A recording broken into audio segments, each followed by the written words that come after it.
Hello guys, welcome to the fiction series. Today we are gonna see, what if Naruto got harem with Hinata, Shion and Sara? Part 1. If you want more awesome fan fiction like this, don't forget to hit that subscribe button. So without wasting any time, let's get into the video. About a year and a half after the moon conflict concerning the Tenseigan. Yeah, he'll return soon. The current Hokage, Hot Aki Kakashi, muttered while looking outside of his office. Indeed. It has been quite a while since you assigned him to that so-called S-rank mission. Haruno Sakura retorted to the former Team 7 sensei. She was standing together with Sai in front of the Hokage desk. Well, it's not like you have any other choice for the matter. But still, the timing of that mission still was kinda off and borderline mean on your part, Sai added. You see, you gave Naruto this mission a few weeks right after he and Hinata finally admitted their feelings to each other. Sure, Naruto is always smiling and all, but I've never seen him that genuinely happy aside from those few weeks that he had with Hinata after the moon conflict. Yeah. I know. That's why before I officially gave him that mission, I made sure that Hinata was with him so I can explain the rationale of that mission. Kakashi gave a sad smile. Naruto complained, as expected, while Hinata shed a tear. The mission is something only Naruto can do and will greatly affect not only their future, but all of the shinobi world. So in the end, it all worked out. Naruto finally accepted that mission and now he's coming back. A very confidential S-rank mission that only Naruto can do with the Hokage and his fiancée, Hinata, being the only ones knowing its entire whereabouts. I muttered to himself. Well, Hinata ain't that much active anymore on taking high-ranking and difficult missions since the moon incident. Sakura said with a small smile. Since Naruto's departure, she enrolled in a cooking school. And last time we met, she admitted helping on Hyuga Manor's household chores, despite being literally the princess of her clan, as if preparing herself to become a perfect wife. As for my observation, she still was kinda normal for me. She doesn't show any hint of sadness during the Jedijither of our generation. Maybe Naruto and Hinata were communicating in some form or another. Sai said while looking toward Sakura. The long-distance relationship, Sakura said as she also looked outside, through the transparent window of Hokage office, remembering the same situation with her fiancé, Uchiha Sasuke.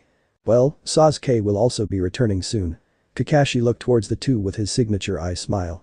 Or rather, he's already here. All of a sudden, a space-time portal suddenly appeared on one of the Hokage office walls. From that portal, came out the lone survivor of the clan of Sharingan, Uchiha Sasuke.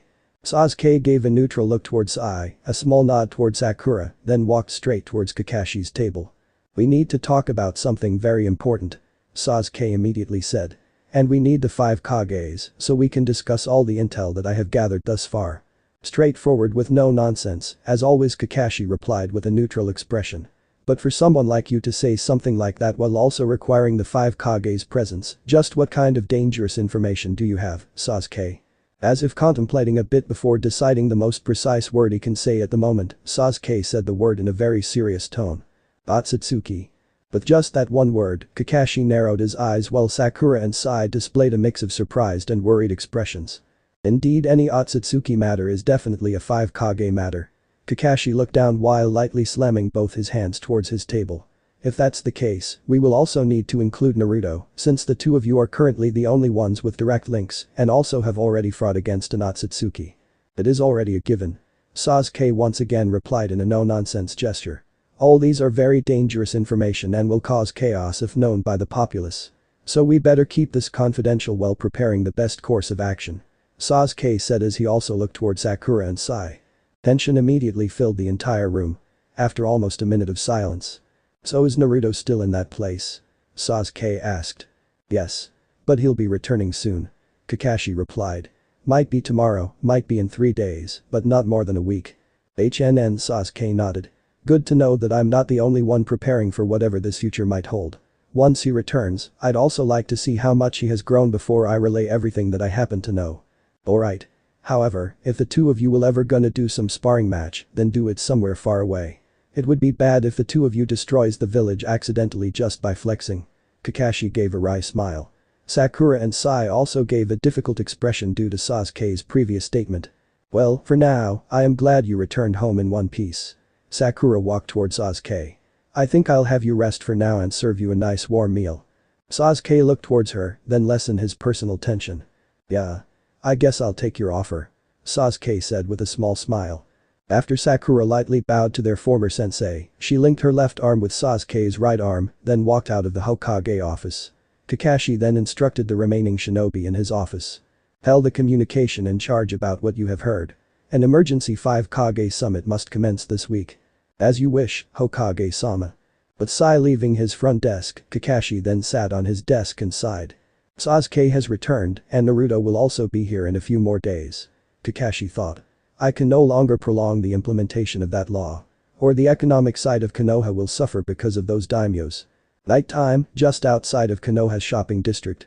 Hinata Hyuga casually walked on her way home with her left hand carrying plastic bags and her right hand gently hugging a paper bag. She's walking while humming in a very low, quiet voice. After crossing a few intersections before the Hyuga Manor, she then looked towards one specific location. It was a 2-floor apartment where someone so dear to her used to live. To think that you used to live here, Naruto-kun. Hinata muttered to herself. Once your current mission is over, I'll make sure to never leave your side ever again, she said as she resumed her walk on her way home. A few days later. And here I thought we'll have a Kage summit through online communication, Kakashi said with a deadpan face while looking towards the other 4 Kages from other respective hidden villages.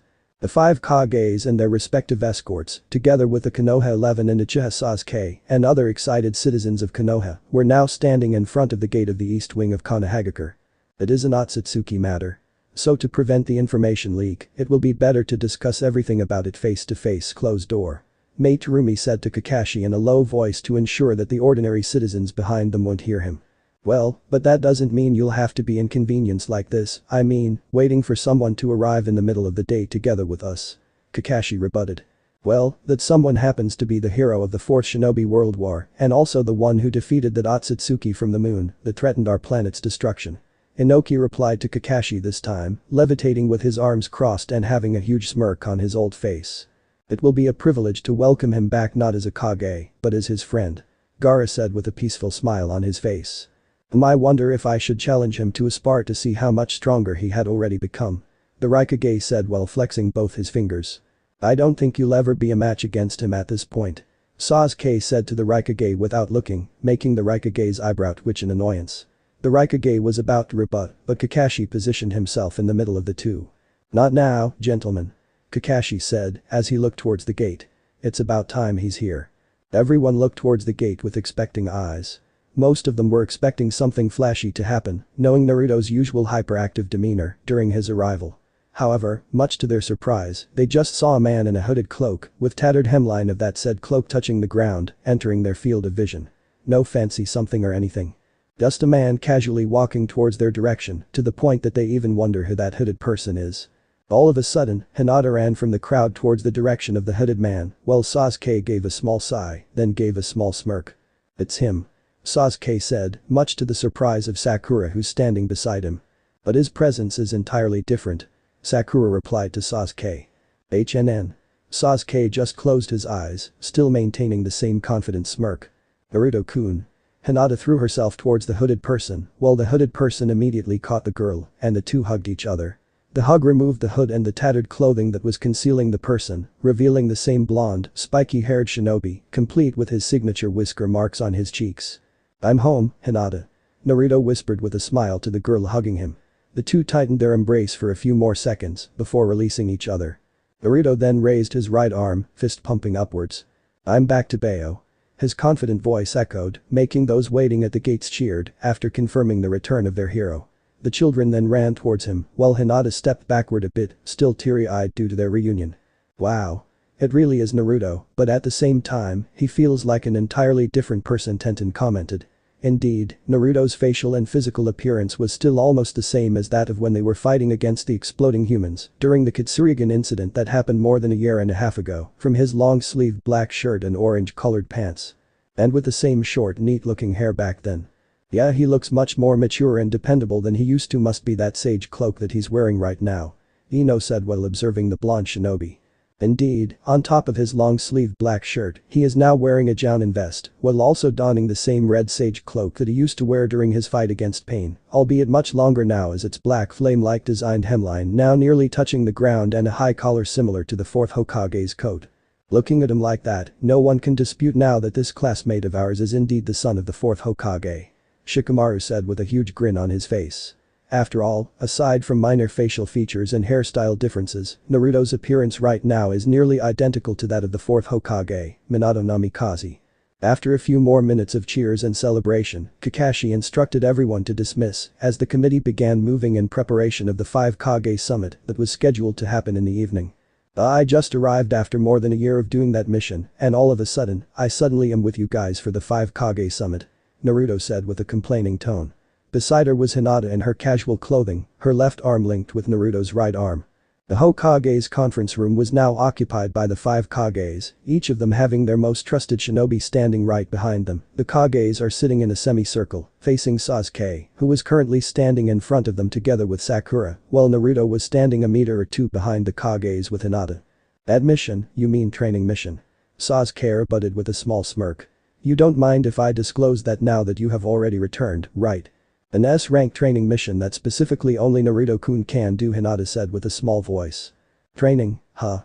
Gaara's side glanced towards Naruto. Well, you know what happened during the moon incident, right? We fought another Otsutsuki. And that Otsutsuki can rival the power of my Biju Sage mode back then. He might not be as powerful as Kage, but still, ordinary shinobi won't have any chance of fighting against him. Naruto said, remembering his clash with Toneri Otsutsuki on the moon. That alone should give us an overview of how powerful each Otsutsuki was, Hinata added, this time with confident tone. As far as I know, you didn't use your most powerful form against that Otsutsuki from the moon.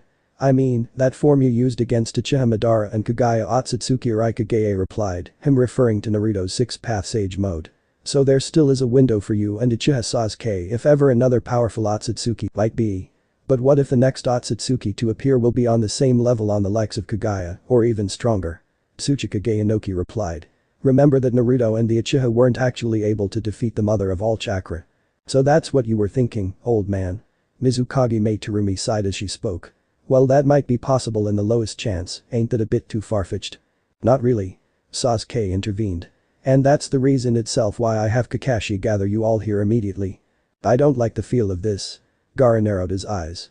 About Kage Otsutsuki, the so-called mother of all chakra that Naruto and I fought and sealed together using the power we acquired from the sage of the 6 paths. Sasuke closed his eyes. She is indeed an all-powerful being, comparable to a god.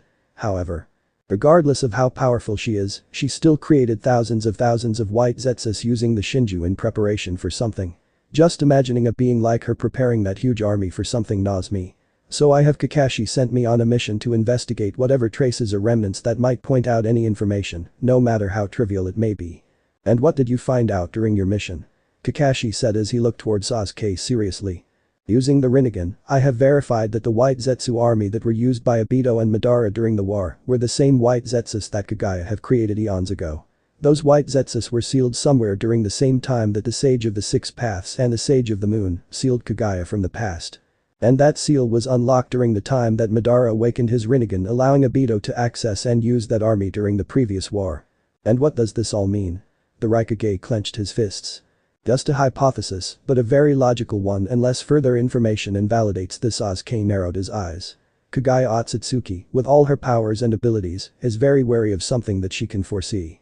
And that something is so dangerous that someone like her needs to create an army in preparation for it. And that something, and I am hoping I might be wrong, is the threat of an existence even greater than Kage herself. And with Kage and the White Zetsu army now gone for good, that threat might soon appear in this very era we're on. Silence then filled the conference room.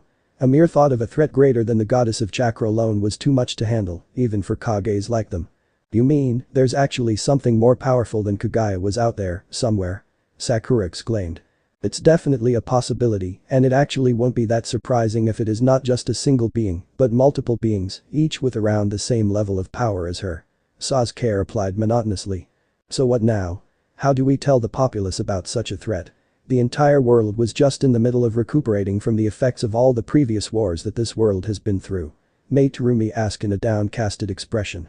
We won't tell anyone, for now, Inoki said in a resolute tone. It might be a very logical hypothesis, but still no different than a hunch. We will need to mobilize preparations within the shadows like we always used to. For now, let an old man like me enjoy my tenure before I step down as Tsuchikage. That's right. Sasuke nodded. For now, I'll just continue my investigation regarding the matter. And I need to act alone. Do not let my actions be known aside from those who are in attendance in this room. I'll continue my top secret mission. Are you sure you don't want me to tag along, Sasuke? Naruto asked. No need. Someone like you needs to stay in the village. Sasuke replied. You have just returned after your mission. And besides, it will only create unnecessary problems if you come with me. Harsh as always, eh? Naruto sighed in defeat. But still, what kind of training did you do for it to be considered as an S-class mission? Sakura asked, more in a complaining tone. I bet Sasuke and even me can do whatever S-rank training mission you've been through. I did it to complete my training course as the next Toad Sage, as the Iro Sennin successor, Naruto said with a sad smile. Everyone in the room understood what Naruto meant. The former Toad Sage, Jiraiya, was a very important person for Naruto's growth as a shinobi and as a person. The old sage sacrificed his life to create a better future for the blonde shinobi, and that sacrifice became one of the most important stepping stones that made the world as it is right now. So, you're now a fully trained, certified Toad Sage, Naruto. Kakashi said with an eye smile. Yeah. And I'll make sure to make Iro Sennin proud.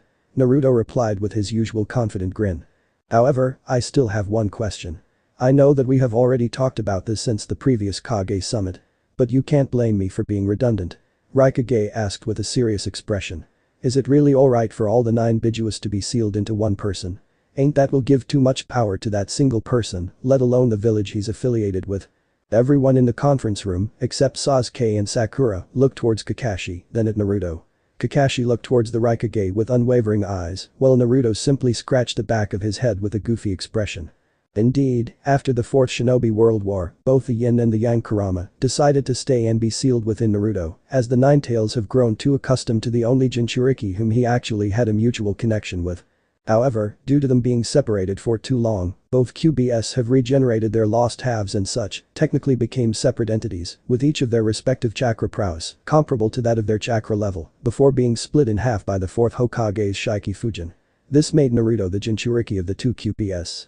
However, after In Moon incident, all the other Bijuas, from Shukaku to Jaiuki, have decided to also be sealed together within Naruto, despite some protests from Raikage and Mizukage, under the pretense of absolute power corrupts absolutely. However, it was the tailed beasts themselves that decided to be sealed within Naruto out of their own free will, with their reasoning that some powerful beings like another Otsutsuki might still be lurking out there, so Naruto needs as much power as he could acquire to combat such threats. And the decision became a done deal after the threat of Toneri Otsutsuki. Kakashi also reasoned that while the hidden villages and the entirety of the elemental nations approved a treaty to never approach the tailed beasts again, some half-baked hidden organizations tried to abduct some of the Bijuas to use their power or control them. While the Bijuas were able to fend them off and the offenders were apprehended and punished accordingly, Kakashi pointed out that as long as there were such individuals, the Bijuas will always be considered as tools to be used to stir chaos within the shinobi world. And since Naruto already has a fragment of all the tailed beasts that he acquired during the Fourth War, it became a sound agreement that Naruto should become the Jinchuriki of all the tailed beasts, as he was the only shinobi capable of properly communicating and has a mutual connection with them. Well, I know that you guys still were wary about it, but Naruto said with a small smile, the Bijuas were like siblings created by the Sage of the Six Paths directly from the Juubi. They were roaming all over the land for centuries, treated as dangerous beings, being used as tools, and using them as such were one of the main reasons why our world became as it is. However, they are still their own individual. They have their own wills. Ain't it a bit too much to still treat them as tools and weapons just because of their power, and still not treat them as another sentient being just like the rest of us? The Raikage looked seriously towards Naruto. Octopops treated the Hachibi as a comrade. You know that better than anyone else, Raikage old man. It was painful for Jaiuki to leave Octopops behind, but he still left him fragments of his chakra as his pseudo-Jinchuriki. It is proof that they have a strong bond. What I mean to say is, it's not like I want to become the Jinchuriki of all the tailed beasts, and also that doesn't mean that I don't like them either to be with me. This is their choice. They want to do their part in preserving our current peace. If we still can't accept their own choice, aren't we just the same as Madara and Kage who intended to impose their will against us? Naruto-kun Hinata looked towards Naruto with sad, understanding eyes. Now she finally understood why Naruto accepted the S-rank training mission. Silence filled the room for a few tens of seconds after Naruto's speech. And as if to break the ice. HNN. Sasuke lightly grunted. Anyways, I believe that sage training wasn't the only thing you did for more than a year. Well, of course. You've been refining your mastery over Rinnegan during the same time period, right? Naruto said with a confident smirk. So I need some few additional tricks up my sleeve to level the playing field. Interesting, Sasuke said with a smirk. Why don't we have a little spar then? Since we still don't have any concrete information of what lies ahead, and with the two of us might be the only ones capable of battling against an Otsutsuki, I need to have an overview of what you're currently capable of. Yeah. I also am training while thinking of how I will be able to fight properly against you and your powerful eyes, Sasuke. Naruto smirked towards his best friend and rival. To the training grounds, then. Wait, you two. Kakashi halted his former students. I can't allow the two of you to do your spar on the regular training grounds. You might accidentally destroy the village if things got too heated up. In that case Sasuke then created a space-time portal using his Rinnegan eyes. With my current mastery over Rinnegan, I am capable of doing this space-time portal. With this, I can travel through Kage's dimensions and continue doing my investigation about the Otsutsukis. So we'll be doing our thing in there, right? Naruto replied. Yes. However, my mastery over this space-time jutsu is still quite low and consumes a lot of chakra. So I can only take a few of you with me. So the Naruto, Sasuke, the 5 Kages, with Hinata and Sakura. Kakashi announced. Everyone in the room reluctantly agreed, as if they were also interested in how things will turn out. The right-hand shinobi of each Kage, on the other hand, didn't rebut as they accepted to be left behind. Once we arrived at one of Kage's dimensions, I'll have Sakura patch up the chakra I used for this jutsu's activation. Because I have a feeling that doing this spar against you with such handicap won't do me any good. Sasuke said as he walked inside the portal. Sakura nodded in response. The Kages agreed as they followed the Rinnegan user within the portal, then followed by Sakura. Naruto then looked towards Hinata, then gave her a comforting smirk. Sorry, Hinata, as much as I want to spend time with you right after I return, things became like this. We need to do this one way or another. But I promise you that we'll spend time together right after this. Yes. I missed you so much. Hinata leaned her head softly into Naruto's shoulder. Just be careful out there, okay? Naruto then flashed his signature grin towards his loving girlfriend as the two walked together as they entered the portal. The 5 Kages with Sakura and Hinata stood in one of the elevated grounds of Kage Otsutsuki's Genesis dimension. Just like in the shinobi world, a moon was visible thousands of kilometers above the ground. And it was no other than the 6 paths. Chibaku Tensei that Naruto and Sasuke have created to seal the goddess of chakra during the climax of the 4th Shinobi World War. Standing a few hundred meters away from them were Naruto and Sasuke, tens of meters away from each other.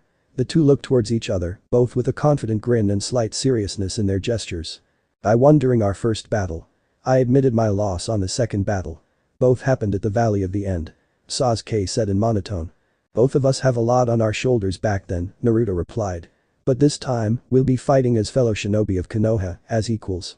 And with a flick of the blowing wind, the two vanished from where they were currently standing, followed by a massive impact and succeeding shockwaves in a fragment of a second. Naruto and Sasuke's arms clashed simultaneously, creating a massive crater of shattered rocks below them due to the sudden impact, followed by a massive gust of wind that could be felt by the Kages, despite being a few hundred meters away from the two. Sasuke then leaped back while Naruto skidded backwards. The Uchiha then transformed his Sharingan into Eternal Manjikyu, then projected a miniature Susanoo skeletal arm, extending down from his destroyed left arm, supplementing the said missing limb. He then summoned 8 regular-sized shurikens, 4 on his right hand and another 4 on his left hand, and then sharply threw them towards Naruto. The Uzumaki, on the other hand, summoned a tri-pronged kunai on both hands, much to the surprise of Kakashi and the Raikage, as both of them were quite familiar with that weapon. Naruto then deflected the incoming set of shurikens using the said special kunaes. The very moment that he deflected all the shurikens, Sasuke appeared right in front of him, his own sword equipped on his right hand, aiming to slash Naruto using a diagonal side swing.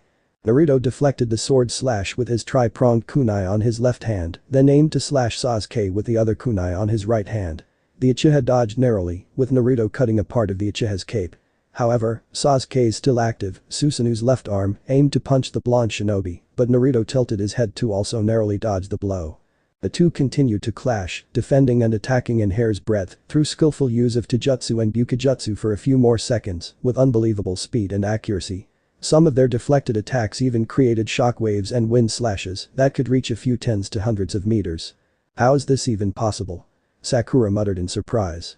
Sasuke-kun was using his Sharingan, yet Naruto was able to fight on par with him in such close proximity. I always thought that hand-to-hand combat was one of Naruto's exploitable weaknesses. I bet the Toad Sages drilled it to his head, Kakashi replied to Sakura, but still have a surprised expression on his face. Despite Sasuke using the Sharingan's precognitive visual abilities, Naruto was still able to fight toe-to-toe against him. And the only way for me to think how Naruto can be able to do this was because of his Senjutsu's precognitive sensing ability. But, Naruto was clearly not yet in Sage mode, doesn't he? Mei Terumi asked in a side glance towards Kakashi. Might be a stretch, but not entirely impossible, that Naruto might be able to use at least Senjutsu's precognitive sensing, despite not entering Sage mode right now after his training.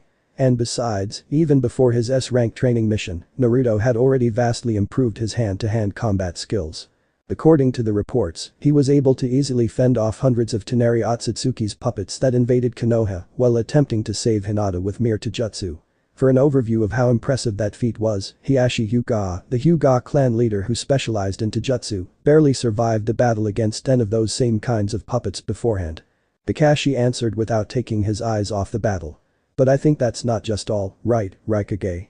That brat, for him to use those damn forsaken kunes, Kage narrowed his eyes, remembering the weapons that Naruto was currently using.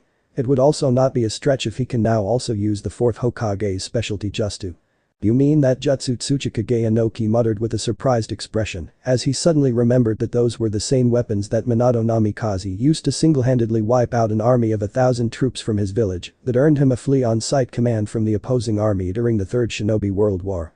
The successors of the Sage of the Six Paths distanced each other from themselves after another heated exchange, both not having any hint of exhaustion from the earlier skirmish.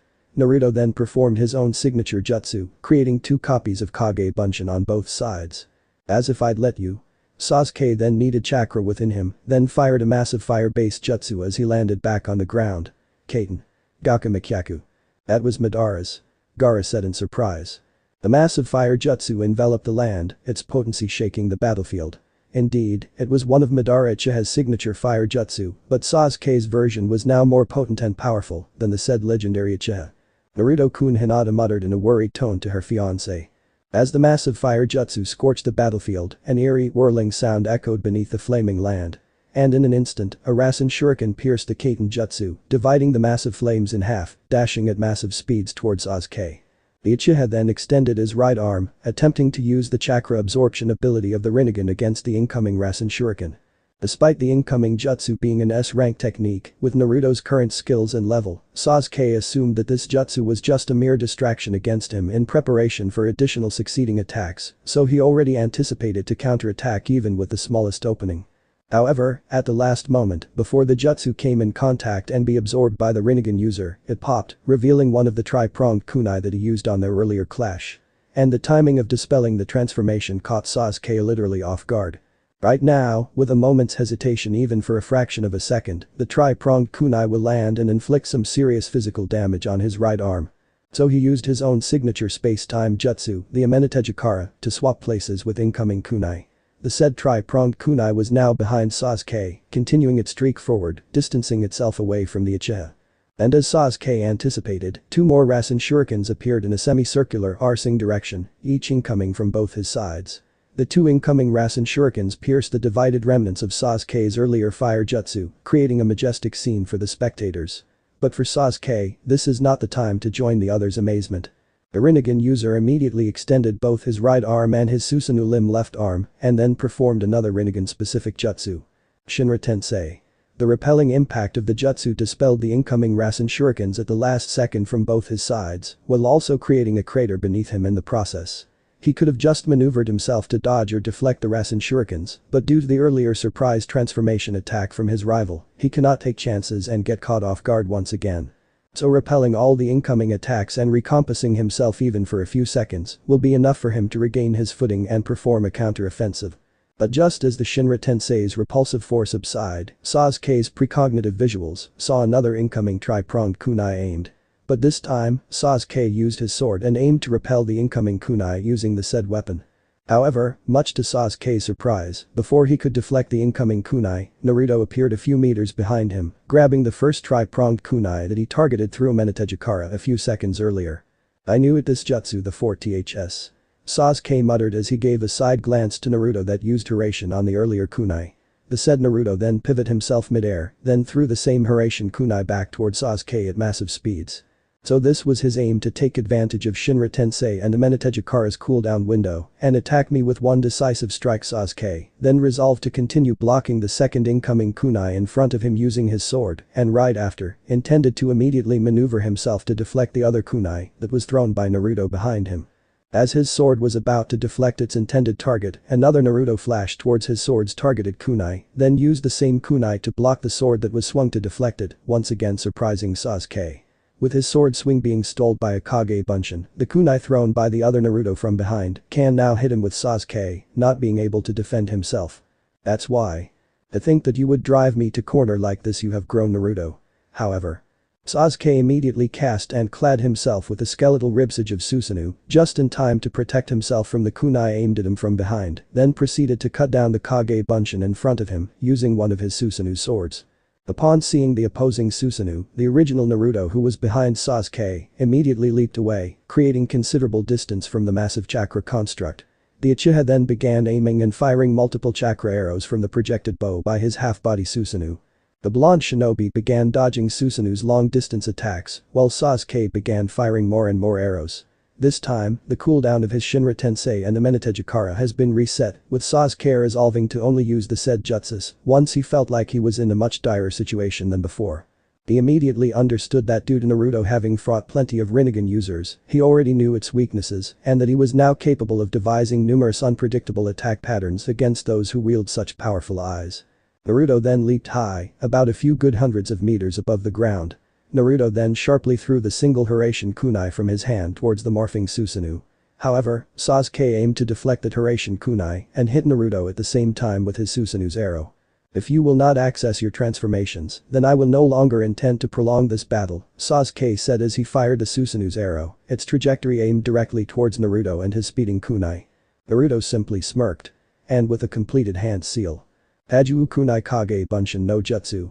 The lone thrown tri-pronged kunai then multiplied from tens to hundreds, and all the multiplied kunais rained down toward Sasuke and his Susanoo. Naruto, on the other hand, created a Rasengan to block and shatter the chakra arrow fired towards him by Sasuke's Susanoo. The impact sent him hurling further above the ground. The Susanoo barely received any damage due to the rain of kunais. While still wary, Sasuke wondered why Naruto fired such mere kunai against the impenetrable defense of his Susanoo. However, he can't take his eyes away from Naruto right now, or he will be once again bombarded by chains of various unpredictable jutsus. Hongo Fusa. And with a single hand seal while still flinging mid-air, Naruto's voice suddenly echoed on the battlefield. In that instance, multiple chakra chains emerged from the tip of the handle of each Hiraishin kunais that was pinned from the ground. The so-called adamantine chakra chains, a sealing jutsu that can only be used by those from Uzumaki clan with powerful chakra and life force, suddenly completely wrapped Sasuke's half-body Susanoo. This is similar to Karen's chains. No. This is much stronger. Sasuke muttered once again in surprise.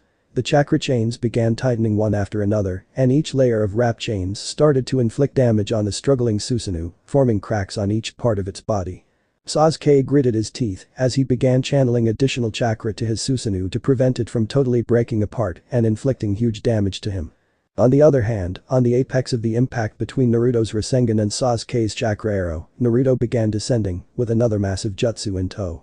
Amename Hashira. Naruto fired a massive semi-translucent sphere charged from both his hands that were cupped together to one certain point. The semi-translucent sphere was acting as a pseudo-container for the swirling multiple regular-sized Rasengan within it. Ueh. Sasuke began releasing his full power as his Susanoo began glowing within the bindings of Naruto's chakra chains. The Susanoo began increasing its size, shattering the chakra chains that were binding it simultaneously. And with one mighty yell, the chakra chains shattered as the perfect Susanoo was formed, blowing away and popping all the Hiraishin kunai clones that were spread all over the ground. However, it was too late for Sasuke to realize as the Amename Hashira was already halfway towards him and his perfect Susanoo. Sasuke then used his perfect Susanoo sword to slash the incoming sphere that enclosed multiple Rasengans. The slash created a massive crevice in the ground below, enough to fit a mountain range or two. However, as the sphere of Amename Hashira dispersed, the multiple amounts of Rasengan swirling within it have been released and continued their aim toward Sasuke's ethereal construct. Naruto landed on the ground and with a single hand seal, the multiple Rasengan then transformed into Rasen Shurikens. Each of the Rasen Shurikens landed on the right side of the perfect Susanoo, shattering major parts of the chakra construct in the process. Amazing Sakura has her mouth hanging, together with the other Kages watching the scene. Naruto's combination of shinobi fundamentals, Hiraishin, Kage Bunshin, and such was able to fight and even once again corner a Rinnegan user, and he did all these without entering any of his power-ups. Hinata, on the other hand, while she also felt surprised, was more proud of how strong Naruto is right now. Some shinobi said that Naruto was only strong due to him having access to Tailed Beast's power. But this time, he was clearly showing his full potential without using any of his power-ups. Just imagining the combination of Kage Bunshin and Hiraishin will be more than enough to keep his opponents at wit's end. However. Shall we continue? Sasuke, Naruto said calmly with a small smirk on his face. He still has the same confident smirk, but his calm demeanor was entirely different than the usual boisterous self that he used to have up to the end of the Fourth Shinobi War. Yes, Sasuke replied, this time, with a much more serious expression. His perfect Susanoo was now levitating a few hundred meters above the ground, its form fully restored after the earlier damage, his serious eyes fixated on the one challenging him and driving him to the corner. After all, he didn't expect Naruto to grow this much.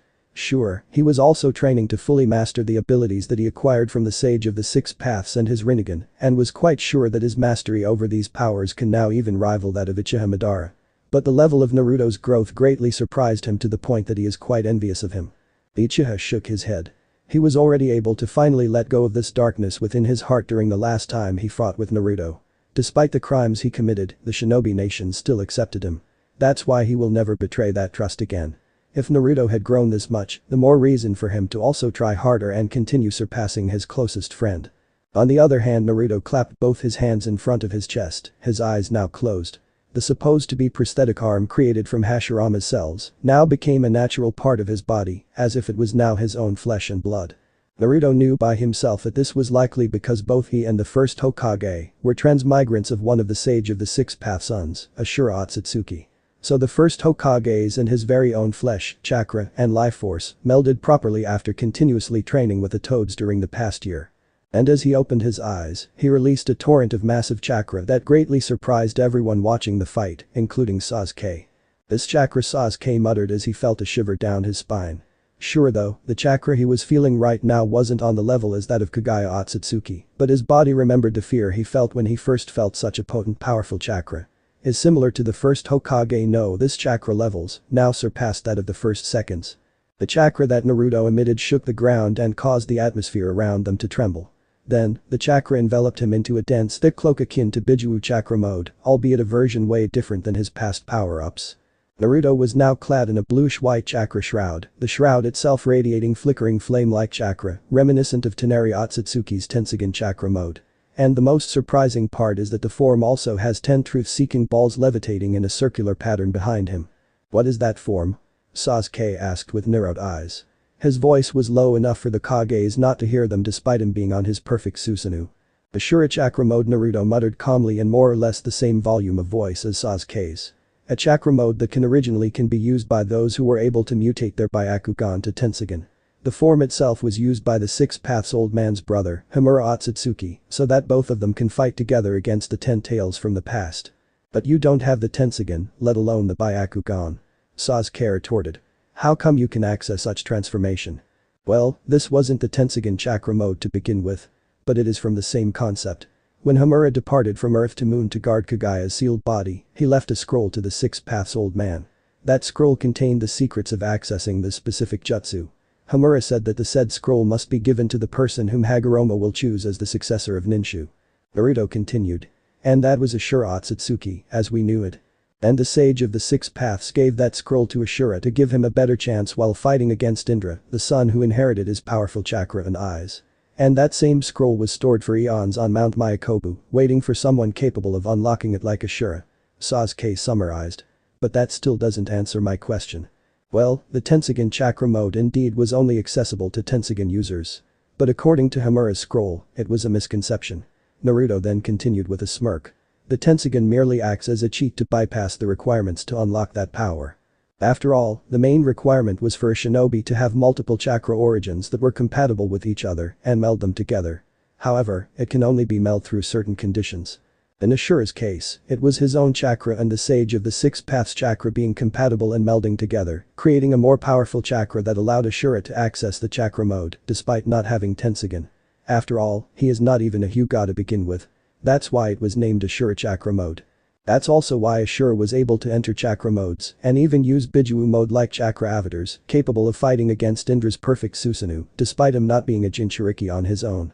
So in my case, since I have my own chakra, then with the installation of my right arm, an arm created from the first Hokage's DNA and chakra itself, my body was suddenly able to contain additional chakra origin from the first Hokage himself, and that happened to be completely compatible with mine's, since both of us are Ashura's transmigrants. I see. However, a lot of other shinobi such as Danzo and Madara used the first Hokage's DNA. But how come they weren't able to unlock that power? There is an additional requirement, doesn't it? Sasuke asked again. It is a concept similar to Manjikyu to Eternal Manjikyu Sharingan. To access such amounts of power, a requirement or sacrifice must be met in return. There are multiple requirements according to the Elder Toad Sage. 1. The multiple chakra origin must be compatible with each other. You can't mix oil and water, right? Second, it can only be unlocked by a shinobi with huge amount of chakra reserves and life force. According to the Toad Sages, the chakra modes require huge amount of chakra to activate. It requires a certain threshold of chakra for the user to even access it. For example, chakra modes require at least 1000 units to be accessible and 500 units to maintain up to a specific amount of time. A regular shinobi only has 50 units more or less. I'm merely making up those numbers and units, in fact, it might be far greater than that actually, but that's the overview more or less. Third, both chakra origins in question should be on the same level, more or less. It is because even if the chakra origins are compatible, but if not on the same level, then one of the chakra origins will overwrite or consume the other. That's why I still trained hard so that my very own chakra, without Bijuu's influence, to reach the levels of the first Hokages, before trying to access the chakra mode. Fourth, despite meeting the above three conditions, the original chakra origin and the other chakra origin must be able to meld together and make the original chakra origin of the user evolve into an entirely new, more potent chakra. Because some chakra might be compatible, but they will create different results. Just like that of Madara using Hashirama's chakra and DNA, but the end result will be the creation of Rinnegan. This chakra mode, however, is the byproduct of such compatibility. Even if the two chakras are compatible, the end result may be different and might result in a different kind of power, let alone if that power itself will manifest, or if the user has enough chakra and life force to contain that power. So basically, it is impossible for almost anyone other than you to use the chakra mode unless they cheat away and use a Tensogen. Sasuke sighed in defeat. Lastly, does this Ashura chakra mode of yours is capable of stacking with your other modes? Naruto simply grinned in confidence. Sasuke then simply closed his eyes. If this Ashura chakra mode, a power-up created by melding Naruto and the first Hokage's potent chakras, with both of which being already Bijuu levels in their own right, then he can't just imagine how powerful Naruto would be if the blonde shinobi ever stack it even with, at the very least. His already formidable sage mode. However, more than anything, the Uchiha can't believe that someone like Naruto, a certified school dropout, can make a very cohesive technical explanation, just like what he just heard right now. However, part of him doesn't even want to know what kind of nightmarish training he has gone through for him to be able to dish out such information right off the bat. If Naruto was able to explain something like this, then it really was an S-rank training mission that can only be completed by no one except Naruto himself. I guess that's it for now. Sasuke then dispelled his perfect Susanoo, then landed on his feet. During our days in the academy, you're always trying to keep up with me. During the war, you have shown your growth and are able to surpass me. And this time, I'm the one having a hard time keeping up with you. Well, I guess I just matured quite a bit. Ahahaha.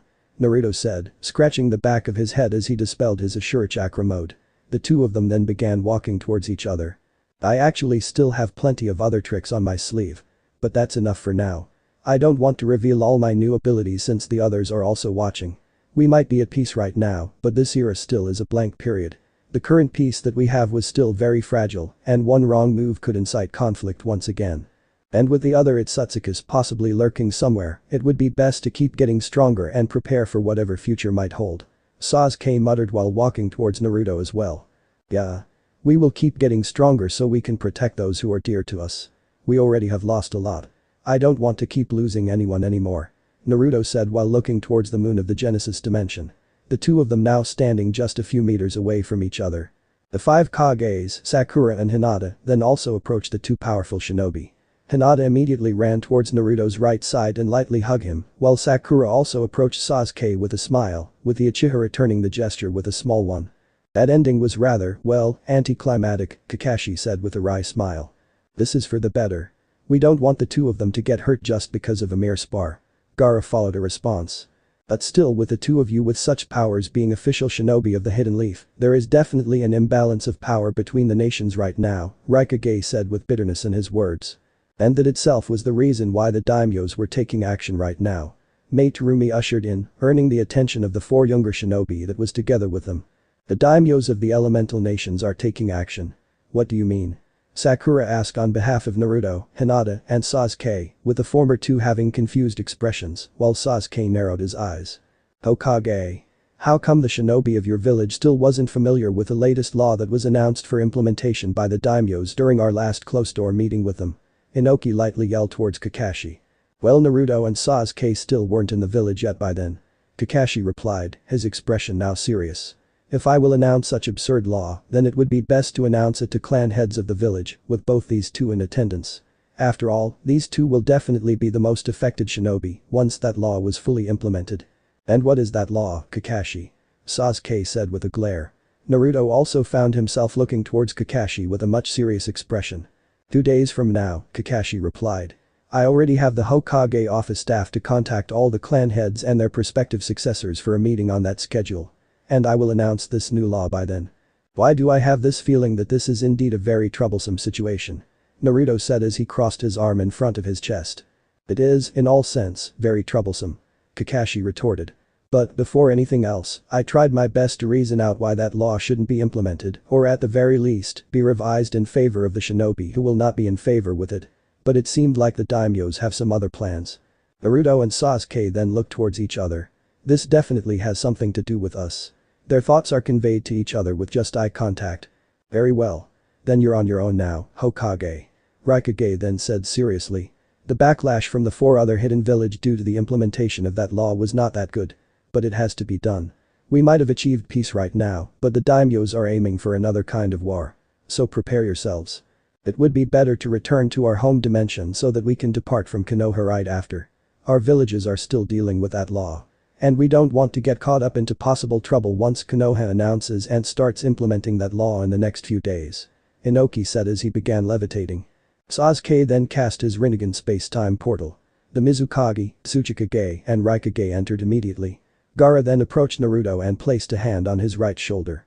Once you have heard the new law and come to terms with it, I would like to have a personal talk with you and Suna. There is someone from my village who desperately needs to talk to you. Gaara said in a serious tone. And it would be for the better if you would take Lady Hinata with you, as your fiancé. Naruto and Hinata then gave a confused expressions towards Gaara. As the Kazekage bowed and entered the portal, Naruto and Hinata looked towards each other and tightly held each other's hands. Smells like another trouble for you, huh? Hinata said with a small smile. Yeah, one after another. Naruto just sighed. But for now, let's enjoy our time together. I have a feeling that the day after tomorrow is gonna be a long day. The lone Uzumaki and the Hyuga princess entered the portal, then followed by Sasuke and Sakura. I really have a bad feeling about this law, Sasuke muttered. Don't worry too much about it, Sakura replied with a reassuring smile. No matter what happens, I'll always be by your side. Sasuke then gave Sakura a small smile as the portal disappeared from the side of the Genesis dimension. Konoha's main exit gate. The Kages, together with their escorts, were now preparing to depart from Konoha with Kakashi, Naruto, and Shikamaru, bidding them a formal farewell. Till next time then. Raikage said to Kakashi, then shifted his attention to Naruto. Next time, I would like to test my speed against you. Both you using the Nine-Tails chakra and your father using the Hiraishin were the only ones who surpassed my speed. But that doesn't mean I'll take that loss. I am much faster now than ever before. If that's the case then, what's stopping me to combine Hiraishin and Kurama's chakra mode to outspeed you once again, if ever you're still faster than me on my current base speed, Raikage old man. Naruto replied with a mischievous grin. Heh. Learning to bark now, aren't we? Raikage replied with a smirk. Give my regards to Octopops, Naruto muttered. Raikage and Darui then nodded. Better be careful, kid. Since you already have all the tailed beasts in you, you'll be the sole target of those other hidden organizations, intending to use the Bijuous powers and stir chaos once again. Inoki said to Naruto. We know that, Naruto replied with a small smile. But that's for the better. That way, it is an open book that I'm their target right now. No one else will get involved. And if they ever try to use those who are close to me just to get through me, then I'll make sure that they'll regret it. That's the thing. Terumi added. You can overpower those organizations easily as you are right now. But that doesn't mean that they cannot use your own power against you. They can easily set you up by forcing you into a situation where you have no choice but to use the Bijuu powers and with information manipulation, make the world think that you're a threat against the current peace that we have. Point taken. Thanks, Mizukage-sama. Naruto said with a respectful smile. But that also itself is the reason why I trained hard this past year and so. I need to be able to fight as a proper shinobi without relying too much on the Bijuu powers. Unless we're fighting beings on absurd levels like the Otsutsukis, I'll do my best not to use the Bijuu powers, or that will be the reason why I am currently protecting them. I don't want to use their powers as tools as much as possible. The Mizukage and the Tsuchikage smiled after seeing Naruto's resolute expression regarding the matter. After all, they have seen it during the previous spar against Uchiha Sasuke. Naruto's fundamentals have grown to the point that his arsenal alone will earn him a flee-in-sight warrant like that of his father if ever a war against the hidden villages ever happens to break out again. But no, not this time. They weren't fools to try waging war against Konoha right now with Uzumaki Naruto and Uchiha Sasuke around. However, much to Shikamaru's surprise, none of the Kages were still mentioning anything about the law intended to be implemented by the daimyos. He's merely listening to the pleasantries between Naruto and the Kages, intending to only interrupt if ever the said still confidential law was opened up before Kakashi officially announced it to the clan heads of the Hidden Leaf. But it seems like they don't intend to say anything for now. Naruto. We'll be on our way now. Gaara said with a kind smile. Naruto nodded with his usual grin. Remember what I told you last time. I'll be looking forward to your visit to Suna. Yeah. I promise. Naruto replied with a hint of seriousness. The other Kages, together with their shinobi aides, including Kakashi and Shikamaru, looked towards Gaara after hearing the Kazekage's words. Some were painted with a serious expression, some wary, some in confusion. The Kazekage then walked away, with Kankuro lightly bowing to Konoha's entourage. The other Kages followed suit as they used their speed to begin jumping into the nearest tree branches. What are you talking about with the Kazekage? Kakashi asked Naruto.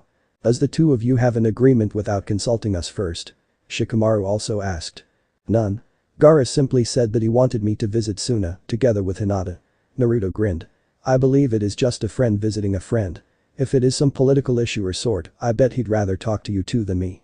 And if it happens that our talk ever leaned to the political side, I'll immediately withdraw from that talk. Good, if that's really the case. Kakashi sighed. Is it concerning this new confidential law that is intended to be implemented by the daimyos, but not yet officially being implemented in Konoha? Naruto asked, his expression serious. Kakashi and Shikamaru didn't reply. After all, only the two of them among all of Konoha currently knew of the said law. And while the two already have discussed how they should deal with the new law, it would be better for them to proceed as planned without telling Naruto and Sasuke about it yet. I'm home. Naruto opened the door of his apartment. This is the very same apartment that he used to live in since his childhood. Even after everything that he's been through, this place has still remained the same, a place that always welcomed him where he can rest his tired self, mind, and soul. However, ever since the moon incident, things have been different for him in a more positive note. That's why now, more than ever, he's looking forward to something special each time he opened that same door since then. Welcome home, Naruto-kun. He was greeted by a cheerful yet soft voice. Hello Hinata. Sorry I got held back a bit. Naruto greeted as he removed his sandals and hung his sage cloak on the hanger hook behind the door. It's fine. I'm almost done cooking dinner. I prepared some of your favorite dishes, not ramen though. Hinata replied as he smiled at her fiancé. Naruto lightly blushed as he looked towards the girl in front of her. He knew she was a very beautiful person, not just in appearance. And ever since the moon mission up to the day before he departed for his S-rank training mission, he just realized how lucky of a guy he is because he was deeply loved by someone like her. She was. After all, the Byakugan princess from the prestigious Hyuga clan. Yet she chose to love someone like him ever since their childhood days. Back then, his infatuation was with Sakura. But as they mature, and seeing how Sakura was truly in love with Sasuke, and despite the so-called confession from her pink-head Kunoichi teammate before the war, that was when he realized that Sakura will never like him back as a person of opposite sex, as a man. That was also when he realized that his feelings for him were not love. It was just him trying to compete with Sasuke in every way possible, and that included Sakura's affection. After admitting their love for each other during the moon incident, Naruto and Hinata became near inseparable. Most of the time, when not on missions, the two were often seen together, enjoying their time with each other to the fullest. Just like right now, as if both of them have gotten accustomed to, Hinata was cooking dinner for the both of them in Naruto's apartment. She's wearing her usual casual attire topped with an apron, her hair tied in low ponytail while doing her kitchen duties. Hinata stood in front of Naruto after the blonde shinobi removed his pair of sandals. The two of them smiled at each other, then hugged each other tightly. "I missed you so much, Hinata." Naruto whispered to her ears while gently hugging the girl. "I also missed you, Naruto-kun." Hinata replied as she buried her face in Naruto's chest, a small hint of tears were forming in both her eyes. "I'm sorry that I've left you behind for so long," Naruto said, still not letting go while stroking the back of Hinata's head with his right hand. "I almost lost you against Toneri. That's why I need to get much stronger so I can protect you properly next time. That's the least I can do for you after loving someone as dense as me for years without noticing your feelings." "You don't have to say that. Like you have said, I have already waited for you for years. And I'm willing to wait for you no matter what," Hinata replied as she looked up at her lover. "Even right now, I still can't believe that I can be able to hug you like this. I am no longer just standing from a distance, watching your back. I can now stand and stay by your side, that's why I'll never, ever let go of you no matter what." The two tightened their hug, enjoying the warmth of each other, the warmth that they never felt for the past year and so. The two then let go, once again smiled at each other, then proceed to the kitchen with Naruto sitting on the dining table while Hinata served her newly cooked dishes. The lone Uzumaki and the Hyuga heiress then spend their time together that dinner, with Hinata telling stories that happened to Konoha during Naruto's absence, while Naruto told Hinata some parts of his gruesome training experience with the toads of Mount Myakobu. After dinner, Naruto took Hinata back to the Hyuga manor, then the two bid farewell to each other for the meantime. Hokage Tower Conference Room. The conference hall was now filled with the major clan heads and their prospective successors. The Akamichi, Inyazuka, Aburami, Yamanaka and such were now sitting on a huge circular table. Indeed, this group of clan heads is now the new members compassing the new Konoha Council. The former Konoha Council consisting of the elders of the village has been disbanded by Tsunade after the war before handing the Hokage seat to Kakashi since they were involved in conspiracies that negatively affect Konoha's political side in favor of their own personal gains with the deceased former candidate for the Hokage position, Danzo Shimura. Kakashi then established a voting system that allowed the clan members to vote for the prospective members of the council by their choice and such, the creation of the new Konoha Council. A few minutes before the council meeting started, the last clan head expected to arrive came on time, Hiashi Hyuga, together with Hanabi Hyuga, the clan's prospective clan head in the future, finally sat on his designated seat. And after pleasantries, entered the current Hokage, Hot-Aki Kakashi, followed by Shikamaru Nara, his right-hand person, administrative advisor, and also the current head of the Nara clan.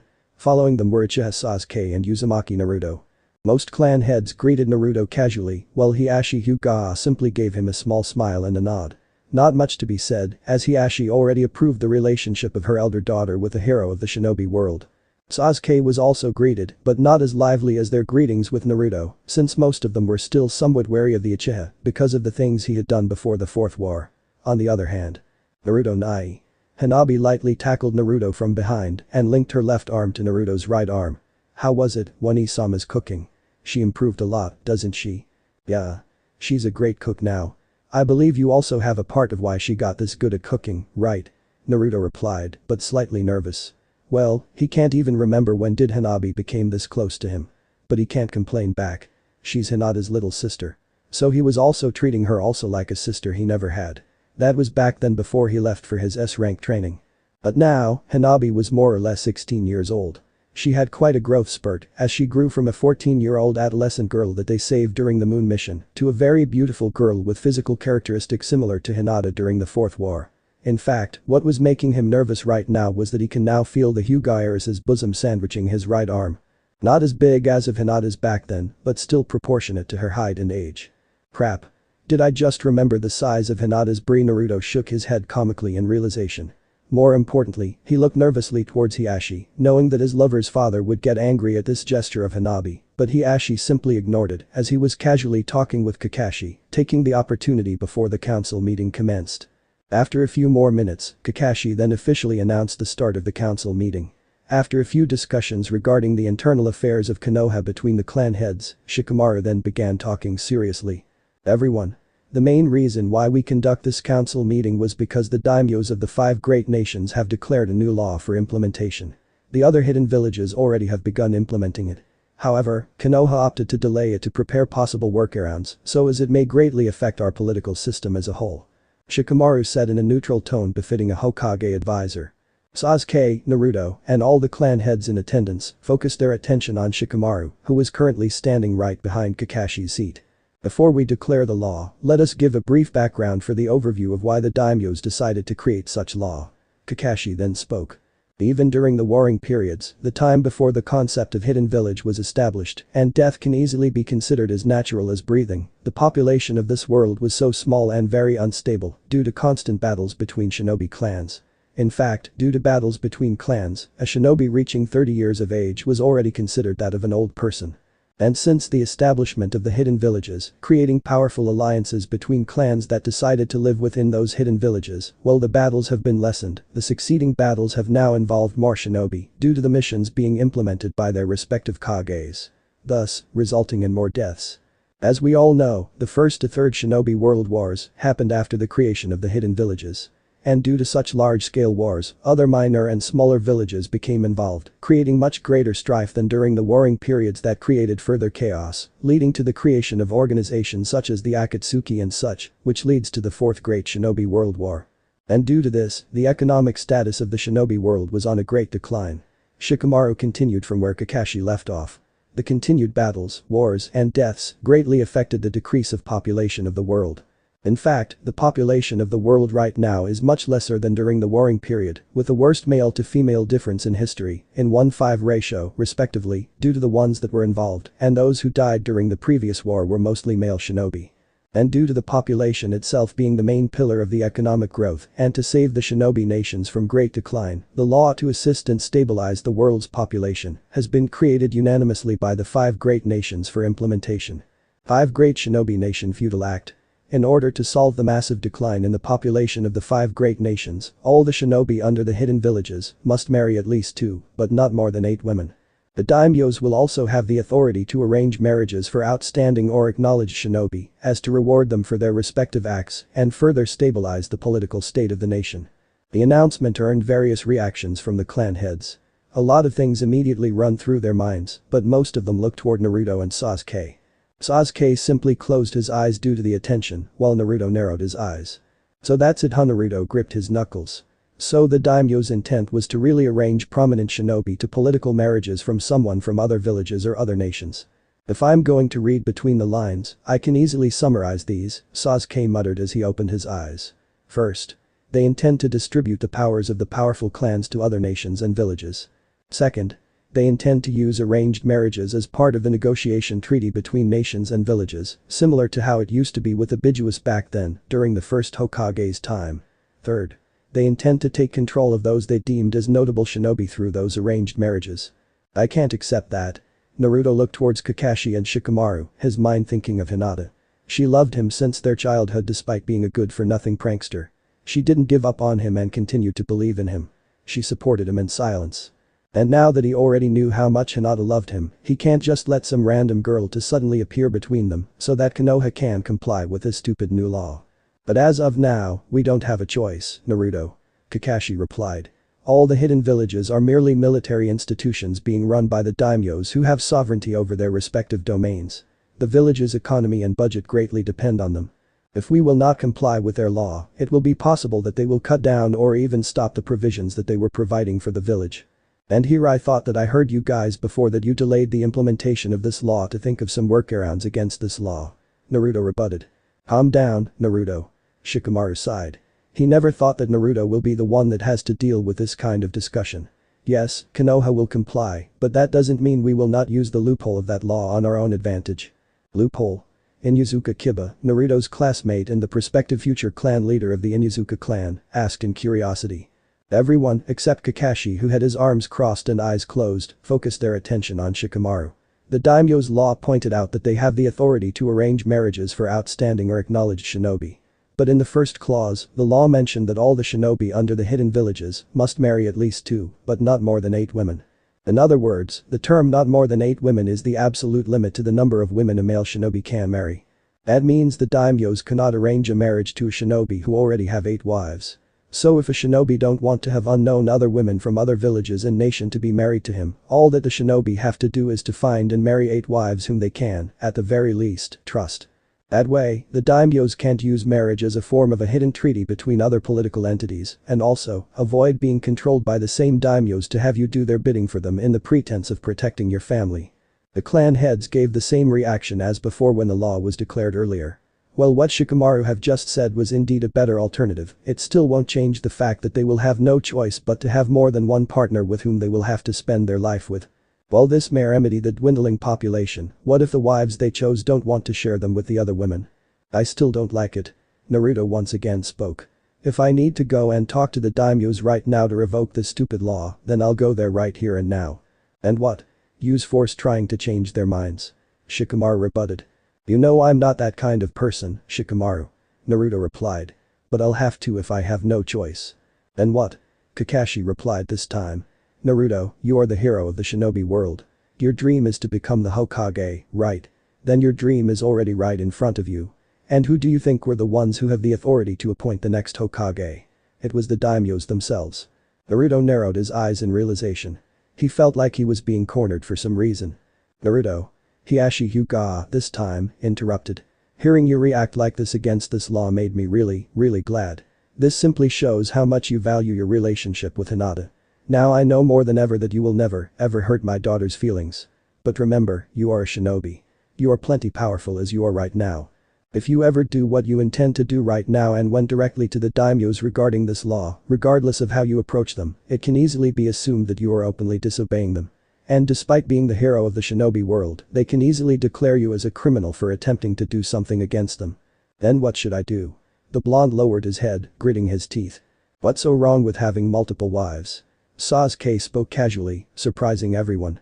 Sasuke. What did you just say? What about Sakura? Naruto straightened his stance, lightly glaring toward Sasuke. Don't be too sentimental, Naruto. Sasuke returned the light glare. I am the last of my clan. And I am very thankful that Sakura did not give up on me, just like you, despite the crimes that I had committed back then. So on this matter, I suggest that while Konoha does its best to take advantage of the loophole of that law, we will also need to add another clause in conjunction with its implementation. The clause that will declare that the first wife must have the final approval if the shinobi whom they were married with will take another woman as another wife. If they cannot come into an agreement, the marriage between that new woman and the shinobi must be cancelled or called off. Another clause can also be added that the number of wives can also depend on the current rank of the shinobi. That way, we can possibly lessen the possible family problems between the wives and also have the shinobi with appropriate rank and level of income support a much larger family due to them having multiple wives. So you will have Sakura decide if she'll approve of another woman to be your wife, Naruto asked in a serious tone. And that should be the same for you, and Hinata Sasuke replied. Trust is the true symbol of love. If you truly love Hinata, then you must trust her with this. You're saying as if they will readily accept this stupid law as it is. Sakura will. Because I trust her judgment. The Uchiha said. How about you? Naruto simply clenched his fist. This law still feels so wrong. There is no way that he'll let another random girl to suddenly barge into his life, together with Hinata. There's just no way. Kakashi then spoke. Alright. I know this will be quite an adjustment for all of you. But let me also remind you that more than our personal feelings and traditions, we need to adapt to the current circumstances of our world. Just imagine the current ratio between man and woman right now in our world. A husband and wife that can produce 2 children will simply just even out the population for that specific marriage for the next generation. However, what if that husband and wife only had 1 child? Or worst, wasn't able to produce a child? If a husband has at least 2 wives and was able to have a child in the first wife and 3 on the second, if it is the other way around, with more guys than girls, I believe things would get even more chaotic. Marriage is a commitment between a man and a woman. It is what we believed is right.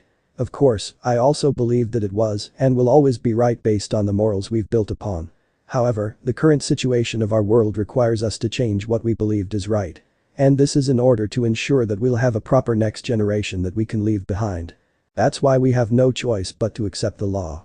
However, at the very least, we should be able to change and circumvent that law that would not affect the foundation of our morals that much. Kakashi finished his statement, leaving most of the clan heads thinking. Indeed, this is the start of a new era. The 5 major hidden villages were already on good terms. Akatsuki was no more. There might be some smaller hidden organizations aiming to disrupt the current peace, but they were nowhere near the threat that the Akatsuki had posed. Then I have a suggestion. Hiashi Hyuga broke the silence. As the members of this council, we have already heard the law and intend to include additional terms and provisions so as to not greatly affect our code of ethics and maintain the equality between men and women. In relation to this, I would suggest that once the law has been finalized, that the full provisions included within this law won't become public knowledge outside of Konoha. This is to protect the village and Moreso for Uchiha Sasuke and Uzumaki Naruto. Naruto looked towards the Hyuga head. Hiashi gave a small smile to Naruto. After all, we already knew that the other villages have already been implementing this law. And they were only waiting for Konoha's implementation so that they can begin approaching the village with those from higher nobility from other villages and nations, aiming to arrange a political marriage between their daughters with some of us, notably Naruto and Sasuke. And if they succeed, they will use this to show their power against another and will definitely stir misunderstandings and at worst, rift the villages apart again. While Uchiha Sasuke's earlier suggestions might limit their advances, those nobles might use the power of the daimyos and disregard Konoha's additional law provisions. That's why I suggest that let's keep the information of our compliance with that law within those who are in this room, apply Uchiha Sasuke's suggestions, then have our most prominent shinobi marry the girls whom they can trust as soon as possible, so our shinobi won't be targeted by political marriages by those nobles and daimyos from other villages. But what's stopping them from simply changing the law without notice, making the wives limit to 15 or even 20, just to accommodate their stupid plans? Naruto inquired to the Hiashi. They won't, Kakashi answered. The law has been discussed with us Kages around and was completed with a blood seal between the daimyos. The blood seal allows the law to become irrevocable for the next 50 years. The Kages, well, we can't do anything against the law, made sure that the blood seal must be applied for that law's implementation so that the daimyos cannot abuse their authority for that specific law. So they can't simply change that law based on their own whim. I see. So this is the best possible option we have right now, Naruto sighed as if giving up discussing the topic. But I still won't accept any other woman other than Hinata as much as possible. Then you'll be targeted by the nobles for an arranged marriage, Choji Akimichi said with a smirk, playfully taunting his classmate. Then I'll think about it when that time comes, Naruto replied, still serious.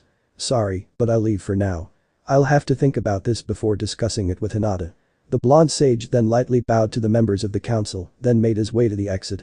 Would you look at that Yamanaka Ino, the current clan head of the Yamanakas, with Sai standing behind her as her consort. That dense blockhead really have fallen heads over heels with Hinata, huh? Well, he's been looking for someone whom he could connect to since his childhood. Sure, Sasuke was now around. But even without Sasuke, Hinata was always supporting him from distance.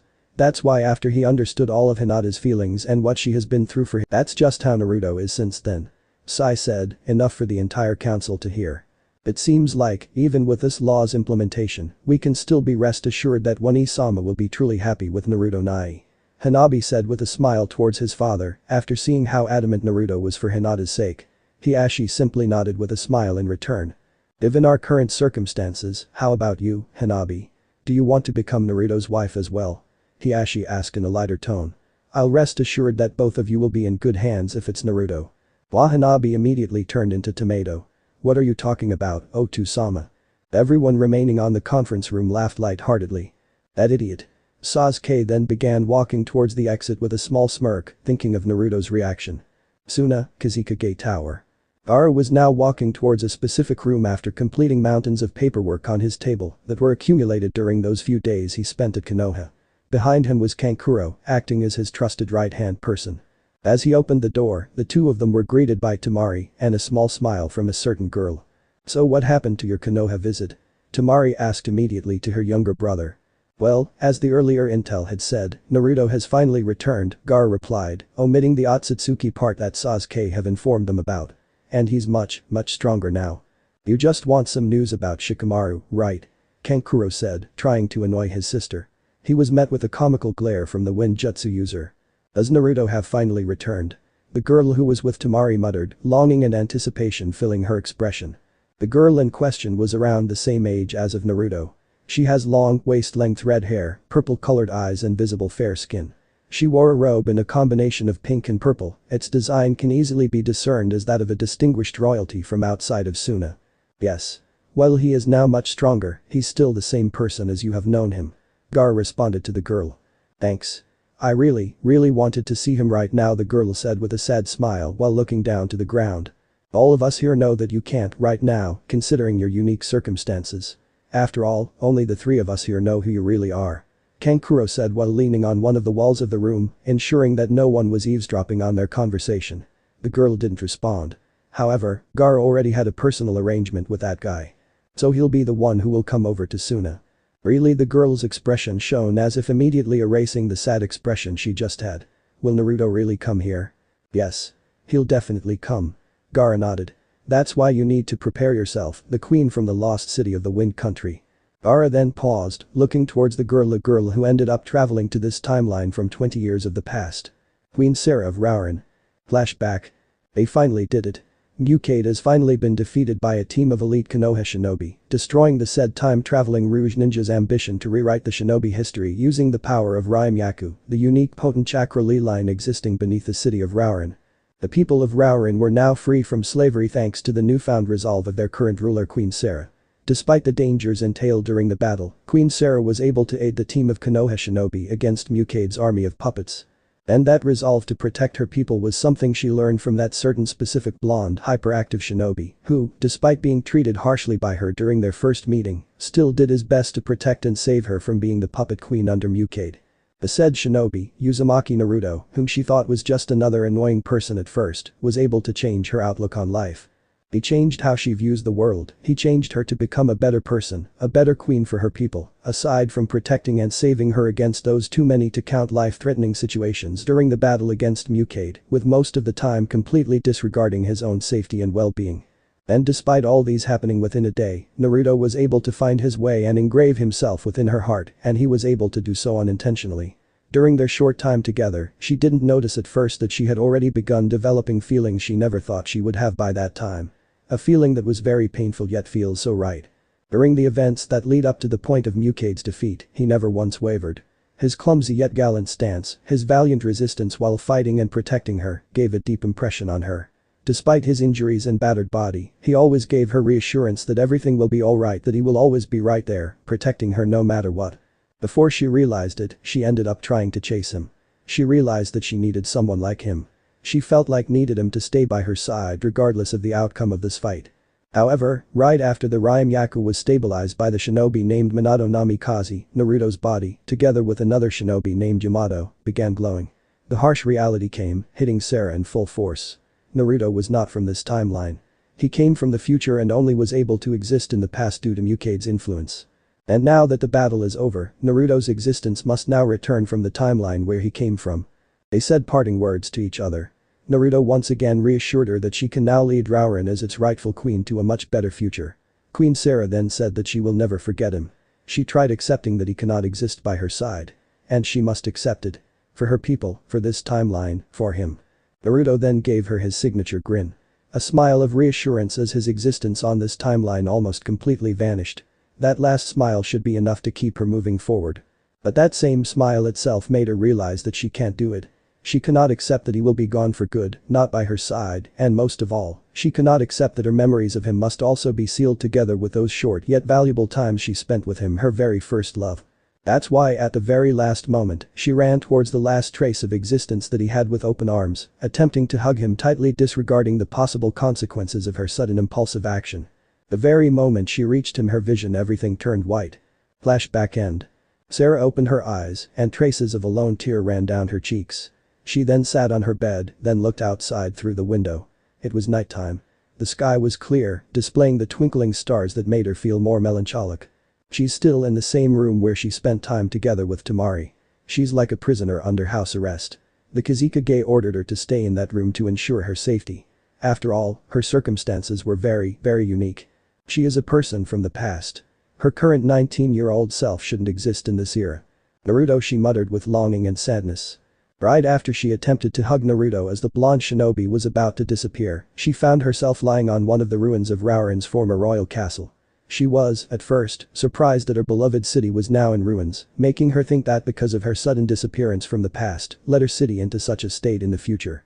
She was able to get a new set of her usual red-colored royal robe within the ruined royal palace, replacing her current tattered clothing that she had during the fight against Mukade. It also made her wonder how come that the royal palace where she got her new royal robes were not damaged by whatever reason that made the city look like this. She needed to look for answers. And she only had herself and the chakra blade that Naruto left behind in her custody right now. So she began wandering around the city. After a few hours of walking around the ruined city, as if looking for some information regarding her current situation, she noticed two shinobi approaching her. One blonde kunoichi with huge fan-like weapon in front of her, and one shinobi with a weird facial painting pattern behind her. 2 weeks ago, we immediately went to the ruins of Raurin right after our intelligence unit sensed some kind of strange chakra movement being detected in that ruined city, Toneri said as she, together with Kankuro and Gaara, were standing in one of the verandas of the Kage Tower. After all, it was more of a sealed city than a ruined city, due to it containing the mysterious Ryumyaku chakra ley line. That's why the Wind Country protected it through the hidden village of the sand from anyone who will attempt to do something on those ruins since after the Third Shinobi War.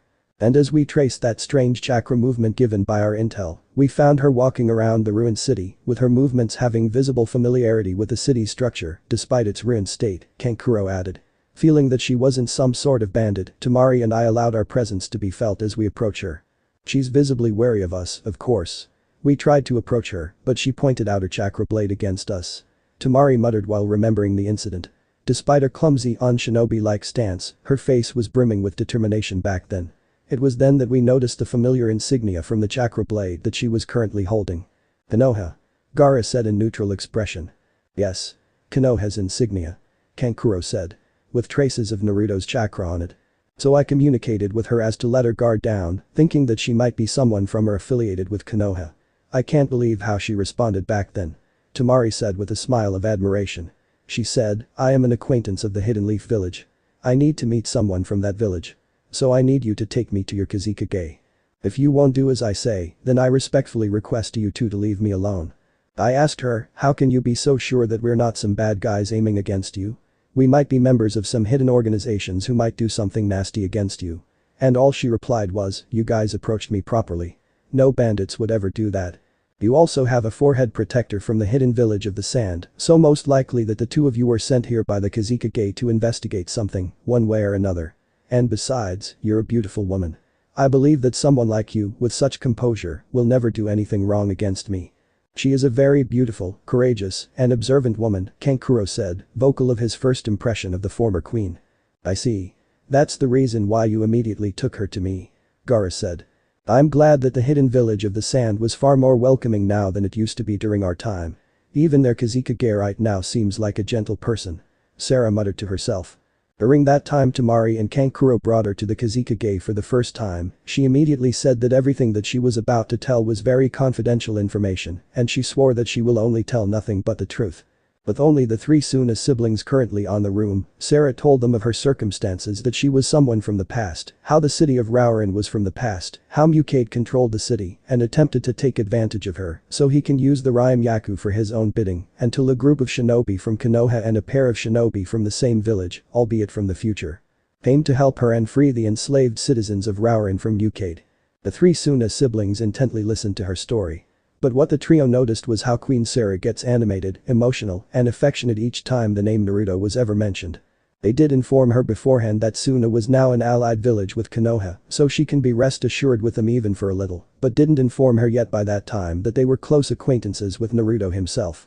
And the way she described Naruto, how he made her into a better person, and how he fought recklessly just for the sake of protecting her, together with the chakra blade that she had right now, were more than enough for them to believe the validity of her stories, much to the queen's surprise. The only wonder the Suna siblings had was that based on Sara's description of Naruto, the blonde shinobi took that said mission more or less 4 years ago, sometime before Pain attacked Konoha. This made them wonder how come Sara was only able to time traveled and appeared right now and not around the same time when Naruto and his team completed their mission. Sara explained that it was possibly because of Ryumyaku's instability back then. She told them that Mukade, despite being influenced near simultaneously by the Ryumyaku with Naruto and Yamato, arrived 6 years earlier in the past than Naruto, with Yamato being delayed for nearly another 24 hours after Naruto's appearance from the same timeline. When she made contact with Naruto before he disappeared, the Ryumyaku might have acted up before being sealed, sending her also, but into a much further, future timeline from the then Naruto's timeline. This actually made her wonder, if she hugged Naruto much earlier and not during the last second before he disappeared, she might have arrived in a much earlier time period than now.